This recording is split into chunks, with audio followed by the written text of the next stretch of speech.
It's Loathsome Things, a horror movie podcast with your host John and my host Josh. When today we're gonna review a movie called The Slumber Party Massacre. It's from 1982. It is written by the radical lesbian mind of Rita Mae Brown, who later got cat microbes in her brain, and then directed by Amy Holden Jones, but paid for by Roger Corman. Thus, there's tits. John, how are you doing? Tits. I'm doing tits, as a matter of fact. Yeah. As it turns out. I'm Rita Mae Browning my tits. Oh no, that is definitely some kinky business right there. And Josh, how are you sneaky pie browning this evening? Oh man, John, I want to tell a little story about how I'm doing right now. Okay. Earlier, I was taking a lovely nap. It was very restful, like super restful. Like I was having a really good nap, and I could feel how good that nap was. Because all of a sudden I was being woken up by the very much upside down and in my face faces of some nurses, and then I remembered, oh, that's right, I was having my blood taken, and the last thing I said to the nurse was, I think I need to lay down. And it turns out that I took a sharp blow to the back of my skull while falling in the doctor's office. So, Really? I have a headache, and I'm fine. Jesus. Oh my God, that's horrible. I was like, I'm sorry, I'm really sorry, this just happens to me sometimes. Do we need to do it again? Did you get both tubes of blood? They're like, yeah, we got both tubes of blood. I was like, oh, thank God. What, were you standing when they took your blood? No, I was sitting, but because of, like, the specific little room I was in was arranged stupidly because of their constraints, and so I had to sit on the little no-back doctor's stool for her to take my blood. Yeah. And so, and then the little footrest part of the doctor's table was out, and so the back of my head went and clocked the 3 points corner of the little footy stool. And so, yeah, it was real good. I picked this one time to, like, watch the nurse do the needle shit in my arm, and I was, I suppose, dehydrated, and so she was really, like, digging around in there and pulling it out and pushing it back in another way. And I was like, oh, this is great. And then I could feel the sound coming on, the sweat coming on, boop, right in the head. Oh my God, that's horrible. Yeah, you are. You're a little squeamish, aren't you? I am. Apparently, it's called a vasovagal synecdoche? I don't know. It's normal. It just means fainting, doesn't it? Yeah, but it's a specific thing where it's like the blood vessels in my leg just jackjaw open and suck all of the blood in my body into them so that it gets away from my brain. Wow. That's fucking horror amazing. Yes. So that's why I almost fainted while you were describing getting a finger in the butt while smoking a cigarette, and it's also why I fainted when my next door neighbor described her C-section to me. Oh boy. To be fair, if you're gonna have some guy stick his finger up your butt, you should be smoking a cigarette. Oh, hell yeah. Before, during, and after. Correct. Yeah. Well, that got that out of the way. So what are we talking about with this Slumber Party Massacre business, John? What's some good stuff to hit on for the folks at home? Some trivia, some neatness? This movie was originally ended up on Roger Corman's shelf, and he wasn't going to make it, I guess, and then along came Amy Jones, who wanted to direct her own movie, and wanted to direct her own movie so bad she was willing to turn down Stephen King, who asked her to work on editing E.T. And she said, Stephen King? Steven Spielberg. Steven Spielberg, yeah. Yeah, Stephen King had her involved in some child orgy. That was a different deal. Dude, the way that you can tell that E.T. was not a Stephen King movie was there was, like, no magical person. Like, yes. If it had been a Stephen King shindig, it wouldn't have been E.T. as an alien. It would have just been a person with Down syndrome and magical powers. There were no magical minorities in his. Oh, man. Yeah. Well, I guess there was. There was an alien, so I guess. Oh, yeah. It would have just been like Forrest Gump if Forrest Gump had a thing for Reese's Pieces. Well, Sorry, go ahead. No, you're good. So, Amy Jones basically was like, I can make this movie, and Roger Corman was like, hold your horses. And then she said, well, I'll tell you what, I'll make the first 3 scenes or something like that. I'll make some scenes. So she made 3 scenes, the first 3 scenes, roped in a bunch of USC students or UCLA students, film school students, or whatever the fuck they were. And they were just so good. I mean, they were just... I mean, Roger Corman was really excited. So he said, you know what? I'm going to throw caution to the wind. Here's $220,000. Go make you that feminist movie, but take out the feminism and put in lots of tits. Yeah. Lots of tits. Just a close-up on a naked teen girl's ass as shower water and soap suds cascade down it for the fans. Do it for the fans. Do it for the fans. And, if we had enough money to reshoot that scene, maybe reshoot it, have the camera down there while she's soaping her butthole, not as she's taking her hand out. And because he almost caught that. Yeah. Almost. I found a great little piece of trivia about that scene. Some of the girls in that shower scene put tape on their nipples, and so in the editing process, they made sure to only really, like, zoom in on the girls who didn't have tape on their nipples. Yes, because it wouldn't have made a lot of sense to have tapey nipple girls showering when they were wearing absolutely nothing over their boobage except shirts while playing basketball. Yes, yeah. I mean, they could have been in the middle process of depubing the nipple hair from themselves, like, teenage girls, I assume, do on a daily basis. Oh, yeah. At least once a day. At least once a day. You gotta get them sproingers out of there. Sproingers.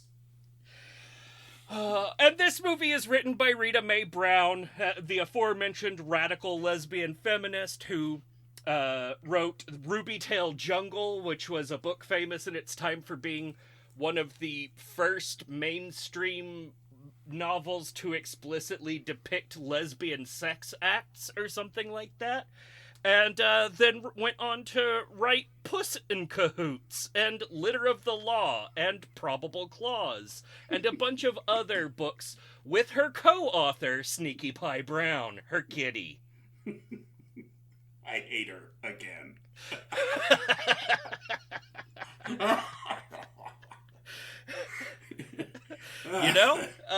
You gotta pay the bills, and that's how Rita Mae is paying the bills. God bless her and her dead cat.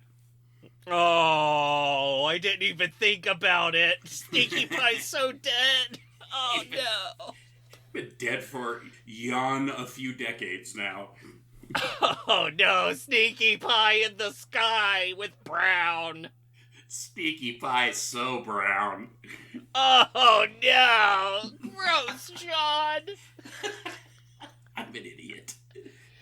And this movie stars a bunch of people who didn't really have grand acting careers after this. A lot of little movies, a lot of TV.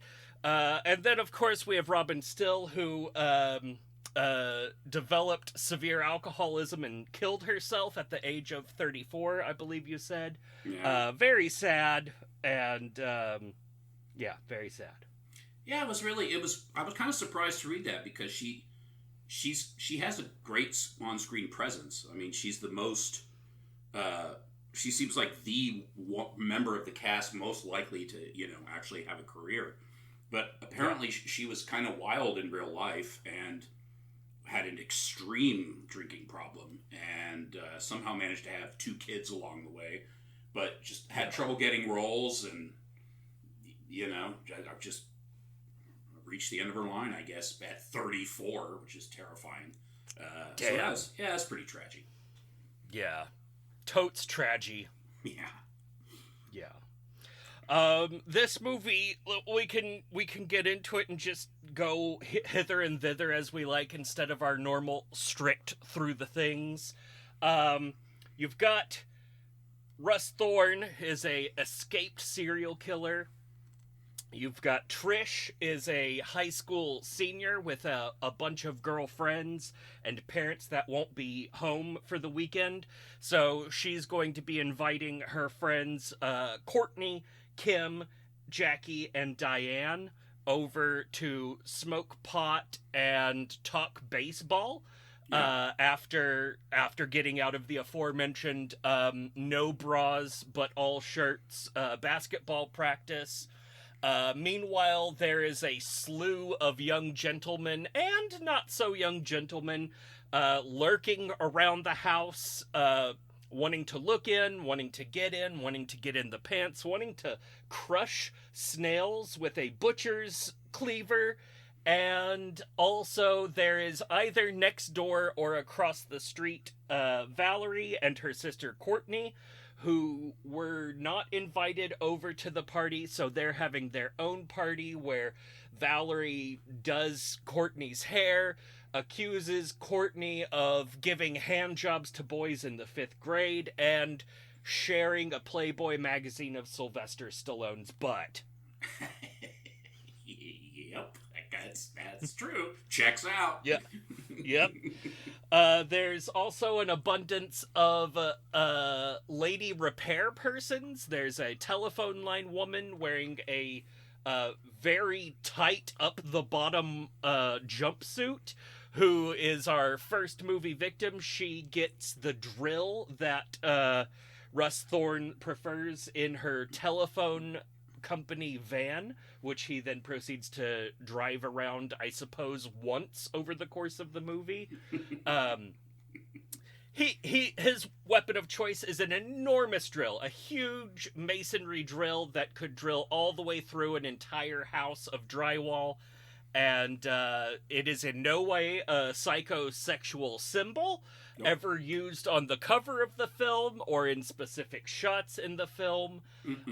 Over the course of the movie, he's going to drill a variety of men and women with it, through the eye sockets, through the heart, slashing their necks and torsos with it as if it were a sword. And at no point will it run out of power, because even though it's not gas operated or on an extension cord, it's just really running on those high quality 1982 batteries that they had. Yeah, those batteries. Yeah, the nickel cadmium batteries of forever lasting. NiCad. Oh, what could go wrong? It's fine. The movie even draws attention to the need for an extension cord with a yuck it up happy scene of Valerie trying to get a rotary saw up the stairs, but then at the last second, yoink, the extension cord isn't long enough. So she has to use a machete, which she does with great aplomb, chops the drill bit from Russ Thorne's drill in the climactic Dick Cuddy off style scene, where she also chops his hand off, I suppose in a now you can't masturbate with that one type of thing, maybe? And, yeah, and then finally plunges it into his guts, as if it were an enormous penis, and he were an enormous vagina. Yeah, and don't forget that Trish also stabs him in the back, which hobbles him for all of about 4 seconds. Yes, yeah, she stabs him in the back. Earlier in the film, she, like, clobbered him on the back of the head with a baseball bat. That's right. And then later, the coach who came over to everyone's rescue before she got killed, clobbered him again on the back of the neck with a fireplace poker. And he just keeps on going. That's right, the rubber fireplace poker.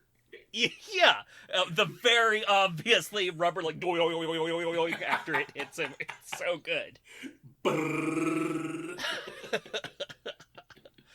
Yeah, and that's this movie. It's pretty great. There's a lot of interesting characters in here that you wouldn't normally see in a slasher movie. We've got Jackie, who is, for lack of a better word, the black girl. Yeah. She doesn't portray a black character. She's just a character that is black. She's the one who is the hungriest. She, eats the pizza that the dead pizza delivery boy's body fell on top of, so she pulls it out, props it up on the back of his explicitly cold body, and enjoys a slice, even announcing that she feels better already. I love that part. Yeah. I don't feel so good. I think I need to eat something. And they are aghast at her decision making. But honestly, that pizza looked great. She's like, whatever, bitches, and then like eats it, and then quickly after that gets slashed with a giant drill. Yeah, across the neck. While being a total bro, because Valerie was knocking on the door trying to see if everyone was okay, and she was like, we can't just leave her out there. What if he gets her? And so she goes to the door to let Valerie in, and that's when she gets killed.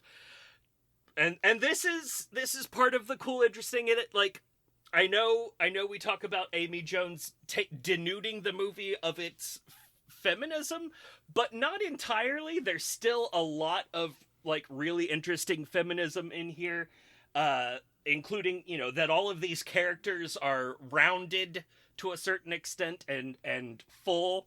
The female characters. The male characters have only one dimension. They're explicitly there as furniture for the women, except there's like this one little scene where the two goonish dudes that are just total yucksters like gaze into each other's eyes as they decide that they finally have to man up and do something. So that's pretty great. But yeah, we're gonna save the day. Trish's personality is that she has good instincts. Like, she was the one that wanted to invite Valerie over, but Diane didn't like her because Valerie beat her at basketball or something. Yeah, she was too good at basketball and better looking. Yeah. She tries too hard. And so that was there. But then in this movie, Trish is the one that's like, no, don't go answer the door, which turned out to be the smart move, but not the sympathetic move.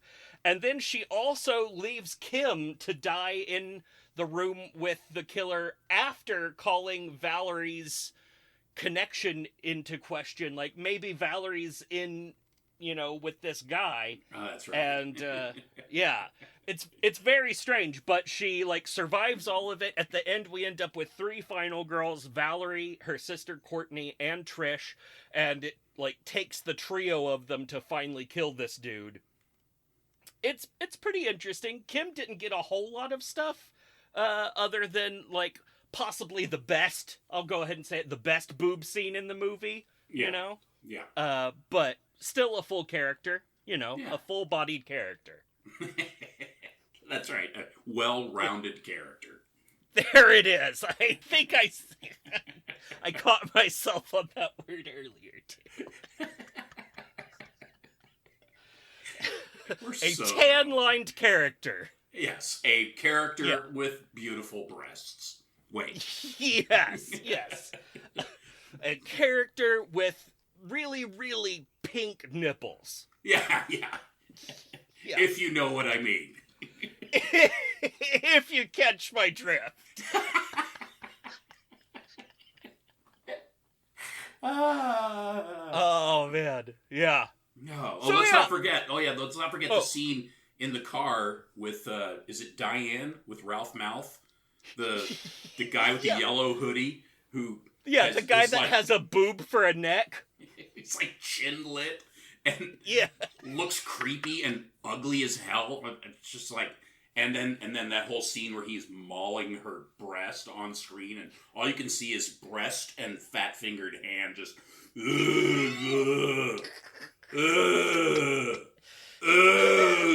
this. It's like, what? Okay. Yeah, it just looks like a toe-fingered hand is playing with a stress ball with a giant areola in the middle. And that's the entire screen is taken up with this. But don't worry, it's cast in shadow, so you can only really, really, really tell what you're seeing. It looks like a silverback's hand mauling a playground ball. Yeah. A dodgeball with a pepperoni on it. Ooh,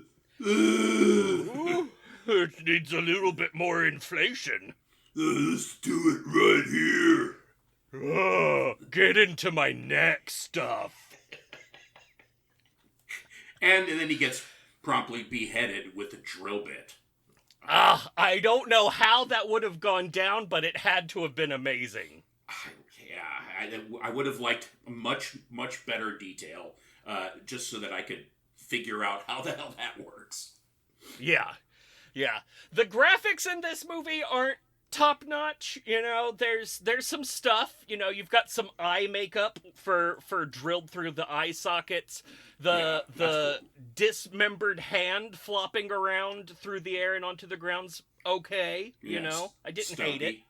Yeah, Stumpy was pretty good. The hand looked fairly realistic.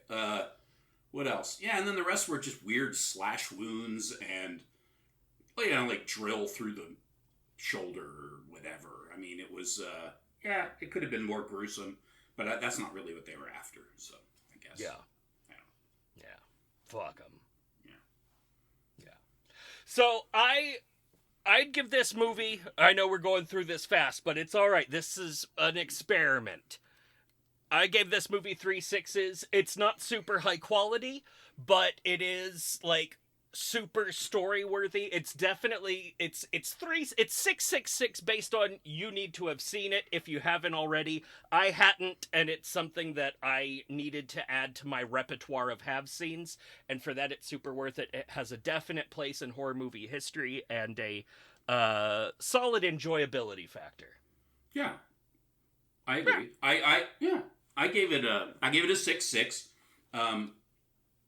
It was it was. I mean, I think it was pretty kind of boring. It was pretty lackluster at times. But it was still fun. It wasn't very long, which was nice. I was appreciative of that. I did like that it didn't try to take itself very seriously, and I did like the uniqueness of the way it was presented.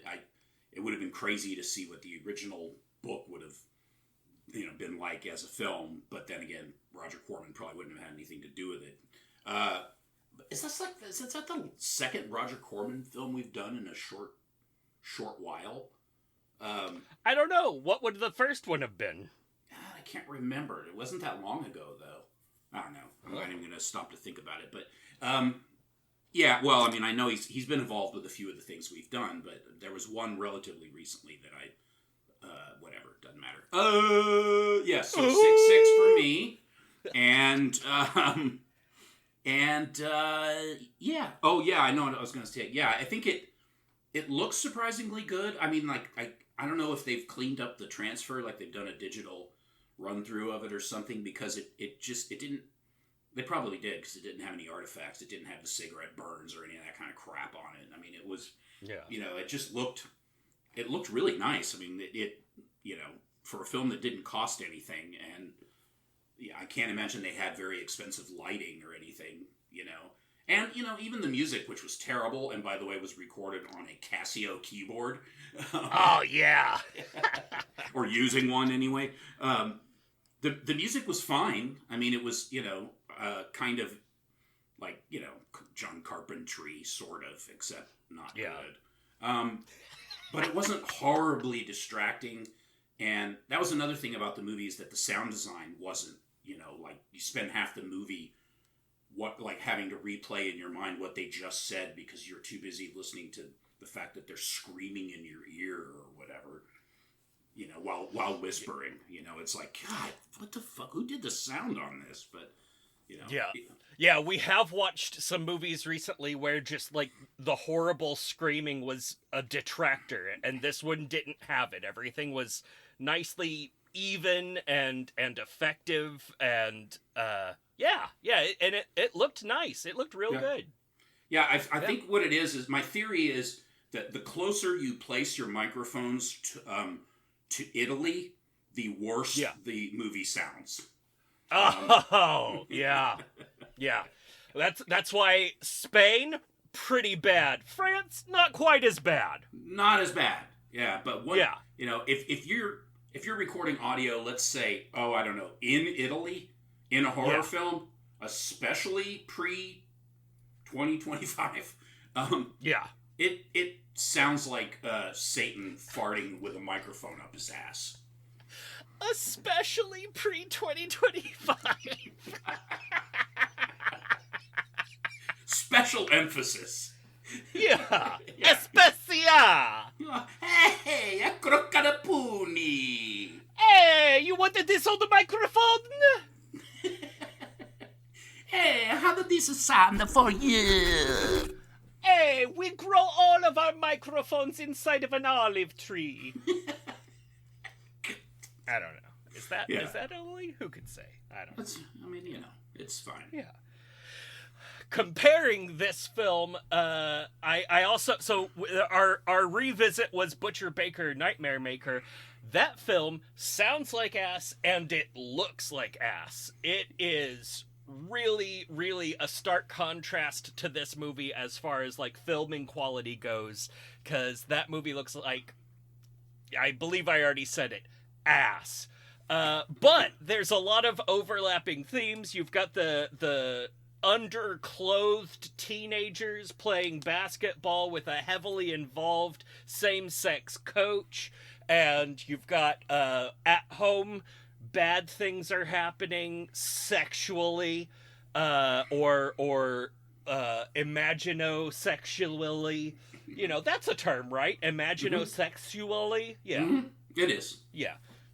So, it's a good one, too. That's one I would give a 666, John. Do you have things and feelings about said movie? I do, and I would give it a 666. That movie is a definite classic. And it's, well, I don't know if I'd say it's a good movie, but you know what I mean. It's a good movie. Mm-hmm. There's a fine moral film. It has Susan Banana Tyrell. Cockroach Tyrell McGillicuddy in it. And she is a cult star for a reason, because she's fucking amazing, and she's fucking amazing in that movie. And there's also a weird guy that plays a cop that is hilarious to watch. Terrifying man. I forget who he even is. He's just some giant. Yeah. Basically, think of the guy from Halloween 3. No mustache. Yeah. Oh, and of course, Bill Paxton. Oh yeah, Bill Paxton with his bulging shorts. Yes. Is the guy that stars in that, is that the same guy that opened a dance studio later and now does, like, YouTube dance lessons or some shit? Can't remember. I want to say no, but okay. I do remember that a guy like that exists, and I can't remember who it is. I want to say no, but I'm gonna say yes. Yes, I'm gonna say a Canadian dance studio for disabled veterans. Yes. Yeah, that's got to be it. Now, he was some sort of teenage heartthrob that had been in, like, a movie or a TV show or something, and this was going to be his big, like, tense movie thing. I don't know. Billy Somersault, I think his name is. Billy Somersault. Yeah. Oh, wait, that was Jimmy McNichol? No, that can't be right. Yes, it's Jimmy McNichol. Oh, that's right. He's the brother of Christy McNichol, who was like a huge star in the 70s, unlike Jimmy McNichol. Oh, Jimmy McNipple. I think we made that joke 100 episodes ago. Jimmy McNipple. Oh, yeah, Marsha Lewis. Isn't she the one from, no, she's not. Never mind. Carry on. Okay. All righty then. Jimmy McNipple. So whereas this film that we've been talking about, Slumber Party Massacre, is very, like, about feminist and about the male gaze and male unwanted attention on young females, this one plays with a lot of, like, sexual tension towards young men, both homosexual and heterosexual unwanted attention and homophobic unwanted attention. So you've got this poor kid who's just trying to live his life, and his crazy aunt, who is secretly his mom, is super horny for him, and it's real disgusting. Meanwhile, his coach is gay, but it's 1981, so it's a secret, and then the police that come around because she just wanted to have sex with the TV repairman, and he said no, so she murdered him. That guy is like, oh no, this kid is obviously a gay murderer, and now I'm gonna harangue him and everyone around him, except for his crazy murder aunt. So, he has a great time, hence. He really enjoys that. Yeah. I like that he just wants to get out of town on a basketball scholarship to Colorado. I love that movie. Yeah, fantastic. 2 great films. Go watch them. They make a fantastic double feature. Not planned, but go watch them back to back. Yeah, that's a great idea, actually. Hell yeah. John, what else have you been watching that wasn't either of these movies? Or not watching? Well, the list of things I haven't been watching is very long, so I'll focus on the ones I have.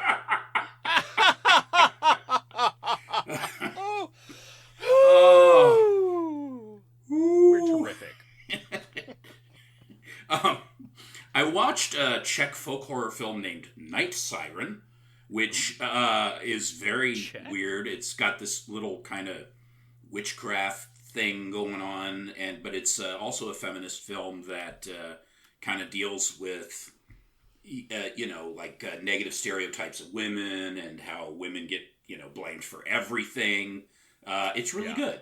I really enjoyed that. Then I watched Clown in the Cornfield, which was an adaptation of Adam Cesare novel that came out last year, I think.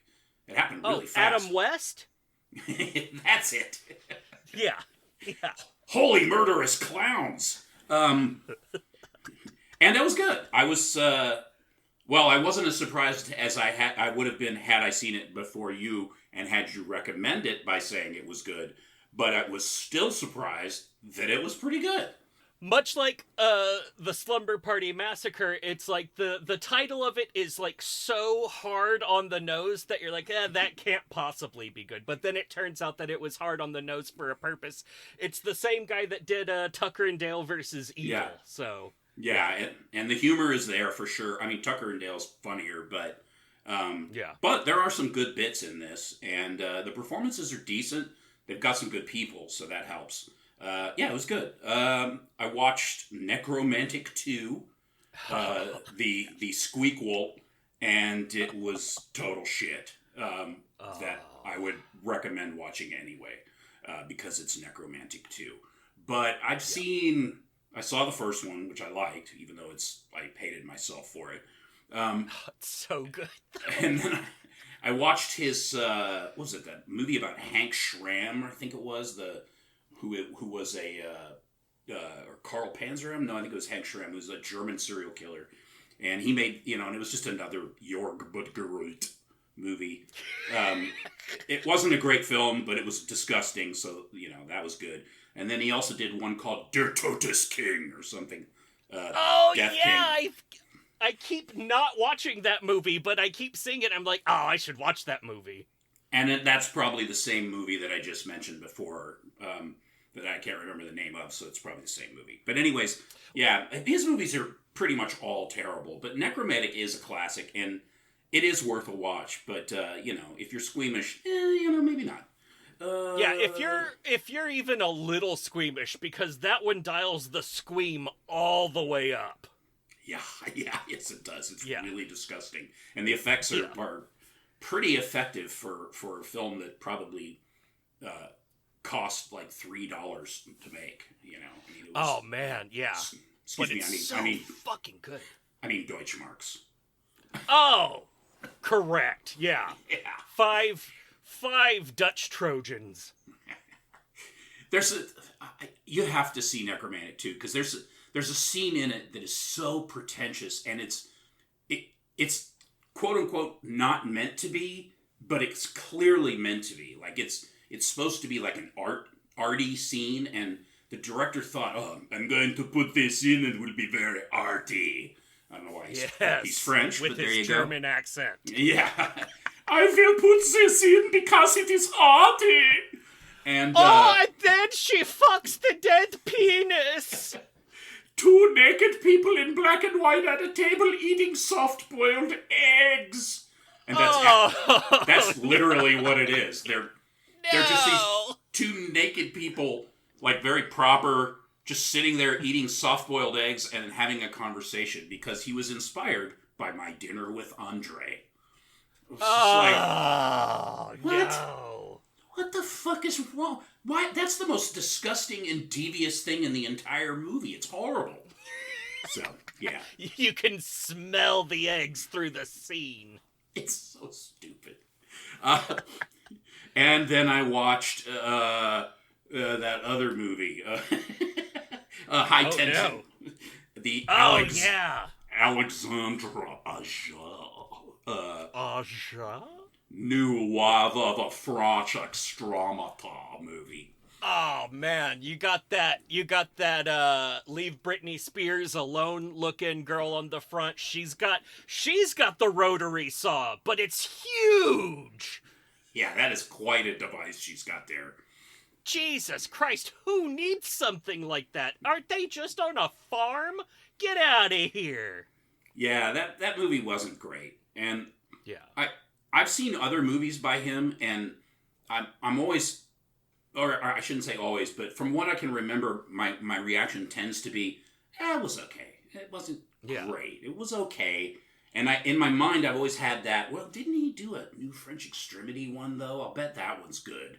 And so then I finally watched it, and I was like, it was okay. It was actually kind of sucked, actually. I don't know. Yeah. That's one that I saw on DVD from Hollywood Video way back in the day, and I was like, this wasn't worth reading subtitles for.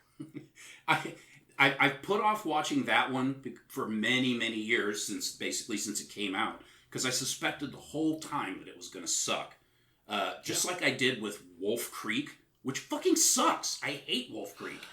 Thank you, because I keep not watching that one. I'm like, I probably should. Everyone talks about it like it's amazing, but it looks like it's gonna suck. It's just fucking, like, what's that guy's name? Cracker McCracken or whatever? The Australian shrimp on the Barbie guy. It's like him, but more ragged, just running around killing campers. He's just like, matey, fucking Australian. It's just fucking terrible. Yeah. That's not a knife, this is a knife, and then I stabs you with it! That's fucking terrible, I hate it. That movie sucks ass.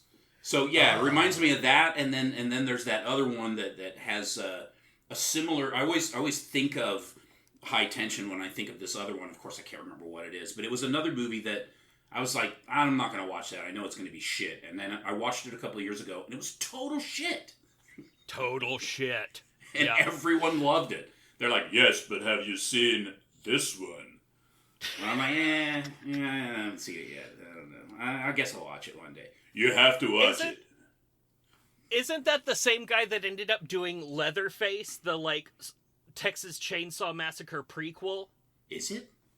I think so. And it totally tracks now that I'm thinking about it, because High Tension is basically, what if a Frenchman did their own version of Texas Chainsaw Massacre, but was sucking his own dick while it was happening. Yeah. God. Yeah, he did the Hills Have Eyes remake in 2006. Oh, I hated that movie. Oh, he made Horns? Okay, this guy can smoke pipe. The horrible Harry Potter one? Like the worst of the Harry Potter post-Harry Potter stuff movies? Mm-hmm, that's the one. Dang. Yeah. I'm glad Daniel Radcliffe found his way after that and, like, got better roles. Because, man, that was a dark time for Daniel Radcliffe stuff. Yeah, that movie was a bit of a stinker. And by a bit, I mean it was a total stinker. Total stinker. Nowhere near as good as whenever he was a dead corpse that could be used as a motorboat by farting. Yeah, exactly. Yeah, that movie kicked ass. Horns sucked ass. Horns was a taint liquor. Yeah, I don't know. I can't remember that other movie, but rest assured, it was a turd. And you, sir, what have you been watching? Well, I just started a little, I guess, mini-series. I don't think it's ongoing, but I don't know. I haven't finished it yet. It's a British, super low-budget, kind of low-quality police procedural about a police sergeant who does a bad job and ends up on a punishment assignment on a wee little English island where the local folk have strange customs, you see. And they wear masks, have pagan parades, and wouldn't you know it, some of the young folk go missing about this time every year. And so she catches a whiff of that and decides to pour herself into it because she's big into conspiracy theories as a coping mechanism. And wouldn't you know it, things get fun from there. It's called The Red King. It's on AMC Plus, and so far it's fucking fantastic. Is that the one with... That's not the one with Jude Law. No, that's on HBO. Yeah, no Jude Law. There's one guy in it that I think I recognize, like maybe he was in an episode of Game of Thrones or something. I don't know. But it is some top-notch, what if we took the what is it? What's Lord Summerisle? The Wicker Man. Like, what if we took the Wicker Man and just, like, went for it police procedural style with in very engaging characters and some of the worst editing I've ever seen. Just like scenes cut in a way where it doesn't make sense and it makes it harder to understand what's happening. Yeah, I know the one you're talking about. I saw the trailer. It looked... I'm definitely planning on watching that one, as it turns out. Yeah. It's pretty mid-notch, but just as you're like, man, this is so low quality, I hate it, then all of a sudden it's practical effects time, and it is gory and gruesome and amazing. Nice. Yeah, so go watch that, you nerds. The Jude Law show is called The Third Day, I believe. It's on HBO. It's a series. It's got a similar premise. It's actually really good. Oh, nice. I'll check that out. The Third Day? Yeah, it's like it takes place on a little island where there's some pagan group that's been living there forever, and the place gets, when the high tide comes in, you can only get to land by boat or whatever. And of course, he's stuck there, at high tide, and makes friends with this lady, and then of course it turns out that there's some weird pagan cult weirdness going on. It's pretty awesome. Hell yeah. Yeah, it's really good. Have you watched 28 Years Later yet? No, because we have the cheap version of Netflix, and so we're not allowed to watch it.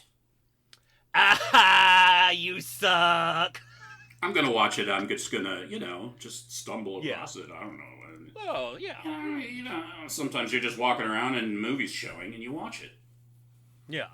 Well, let's just say it's the same thing. You've got a bunch of English people on an island, and there's they got the little thing that you can cross until the tide comes in and you can't cross it.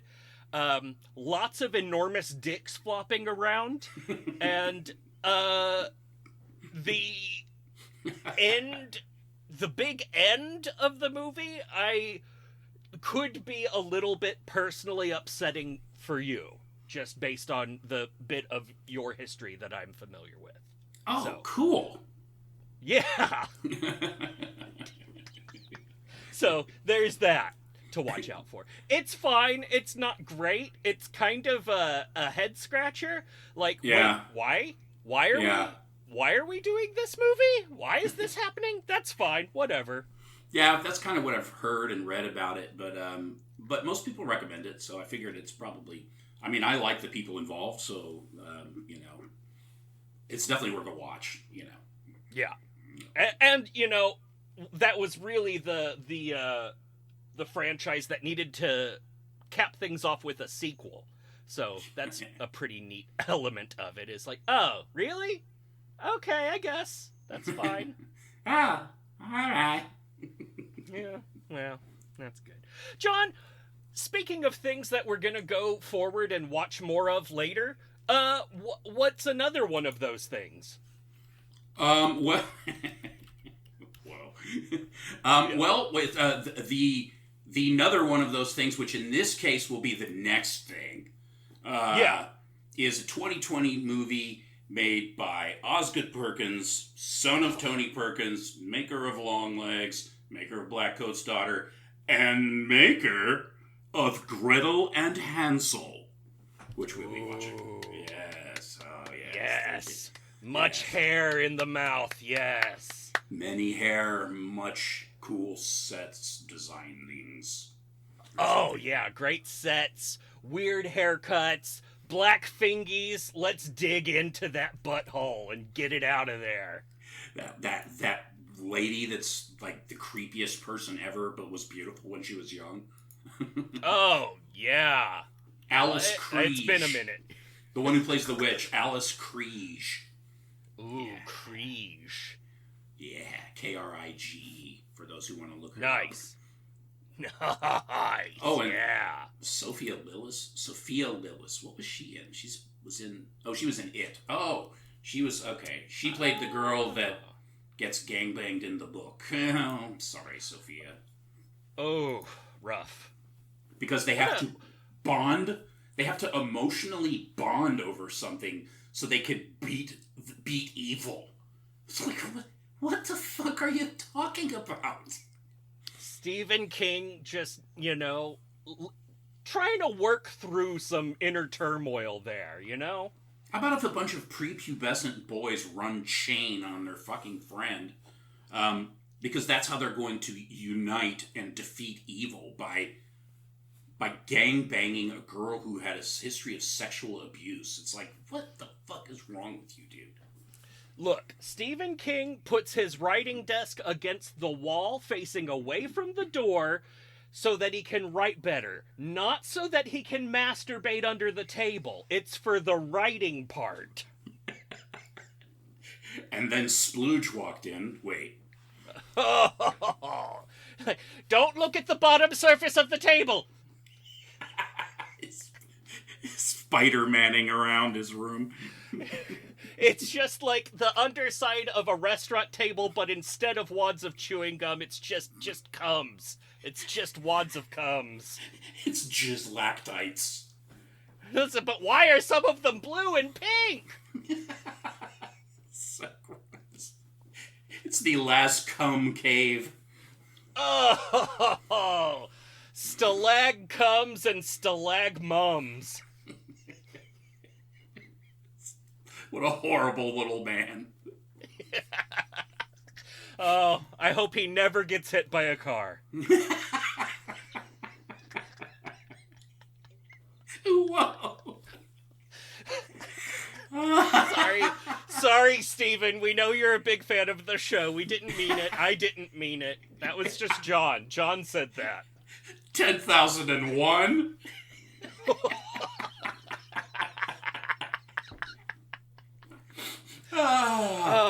Well, that's about enough of that, don't you think, John?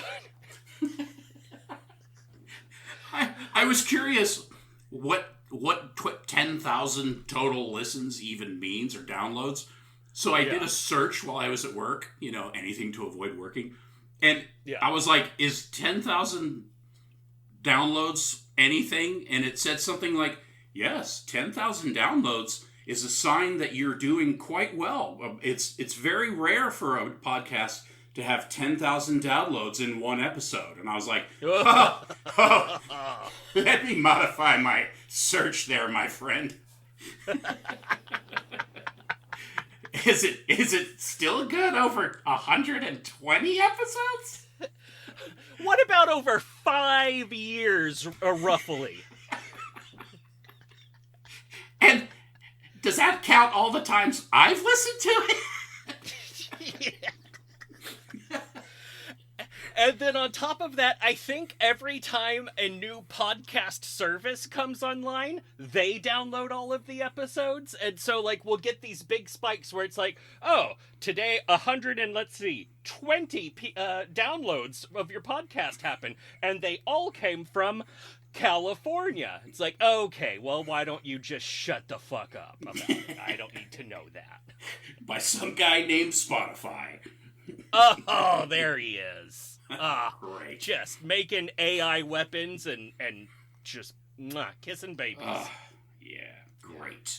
Great. All right, go out there, look both ways before letting Stephen King cross the street, and have already voted. Have already voted, and yay, Zoran Mandami. Hey, dude, his fucking, I've got to say, the fucking typeface for his poster, the big logo, top-notch shit. That is some great shit. And I hope this starts the momentum for 2026 and 2028, because I am feeling really done with stuff. God, no shit. But that was definitely a high point in the last year, or longer. Yeah. It's going to be a shame when he's assassinated. But for now, it's been fun. Yeah. Yeah. Sad. I know. God damn it. But it's really good to see Andrew Cuomo not win things. Yeah. It's going to be great when he does get assassinated and everyone on the right thinks it's hilarious and, talks about just how it's perfectly justified to celebrate when people die. Oh, yeah. And on the other side, if people start erecting statues to him, we're just playing the same, it's terrible. Everything's terrible, and, stop being manipulated, you fucks. You stupid fucks. Yeah, and I'm sorry. I'm not sorry that you all have to die. Ooh. Oh, nice. Oh. You turned it around there at the end. That was a new one. I put my thing down, flipped it, and reversed it.